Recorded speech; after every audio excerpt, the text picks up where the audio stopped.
As we drift further into the future, technology's impact on society is only set to grow. Along those lines, we're likely to see better AI chatbots, more organizations embrace Gen AI, and more efficient automation processes across various manufacturing sectors. Corporate and hyperscaler capex on AI infrastructure also projected to exceed $500 billion this calendar year. And we could see huge IPOs from Anthropic, OpenAI, and many others. Joining me now is Stephen Dickens. Stephen is CEO and founder of HyperFRAME Research. A very happy new year to you, Stephen. Thank you for being here to kick off a new trading year. In what ways are you most expecting 2026 to be a huge year for AI adoption? Happy New Year. What I'm looking forward to in 2026 is exactly as you say, it's adoption. We've had a couple of years now of hype. We've had the infrastructure build out. What I'm looking for now is us to move beyond chatbots. You mentioned it there in the sort of opening for the segment. We're going to be moving beyond chatbots. We're going to be moving towards agentic.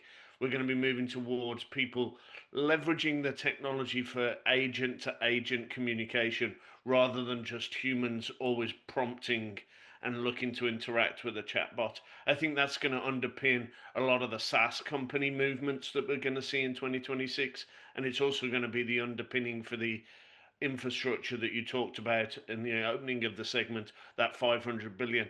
That's where I think the ROI is going to come from. It's going to be that what we see as the productivity gains from this agentic deployment. We've obviously all played with these chatbots. We've all had them embedded in our workflows at work now for the last 18 months, 2 years. What we're going to see now is the next wave, which will be agentic. Stephen, real quick, I have to know which bounty hunter that is over your left shoulder. Is it Mandalorian or Boba Fett? It's Mandalorian. Fair enough. I'm a hard-hitting journalist. I ask the important questions. Moving the on with more substantive questions. A tale. Yeah, listen, it's a holiday week, Stephen. We're drawing the short straw. A tale of two different 2025s for Oracle stock. Oracle has been a wild story over the last 52 weeks. What do you make of its plunge towards the end of the year and its general year-to-date wild ride? For me, this is a massive overreaction. I think people are conflating Oracle with some of the neo cloud providers, the GPU as a service providers.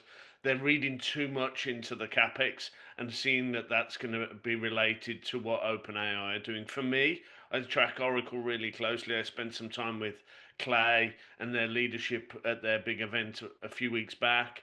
What I see is this company building for demand that they've already got. When you look at the company, they're posting 50, 60% growth in Oracle Cloud Infrastructure. That compares to AWS, Google, and Microsoft that are in the 30%. So they're growing ridiculously in their own Oracle Cloud Infrastructure business. We're talking about a business that's got some proven moats. They're number one or two, depending on which metrics you look at, in electronic healthcare patient records. With their Cerner business, their Oracle database continues to go from strength to strength. We saw 26AI launch last year, winning share and driving feature function to underpin AI for lots of other enterprises. So this is a business that's building out for demand that they've got. What we're also missing here is that some of that infrastructure build is going into the other hyperscalers. They've now inked deals with all three of the big competitors of theirs on the surface that enables them to put Oracle Cloud Infrastructure into AWS, into Google, into Microsoft Azure to be able to run their database as close to the applications and services that people want to run on those other cloud providers. So this is a cloud provider that's building for demand that they've already got. And I think people are overreacting and conflating that infrastructure build out with it purely being AI driven. That's a large part of it, but it's not all of it. And I think once the market starts to realize and we start to see that from quarterly earnings and that demand continue for its core products, it'll change. Yeah, Stephen, unfortunately, the bell waits for no one, my friend. Got to leave it there. CEO and founder of HyperFRAME Research, he and Mandalorian. Happy New Year to you, Stephen. Thank you.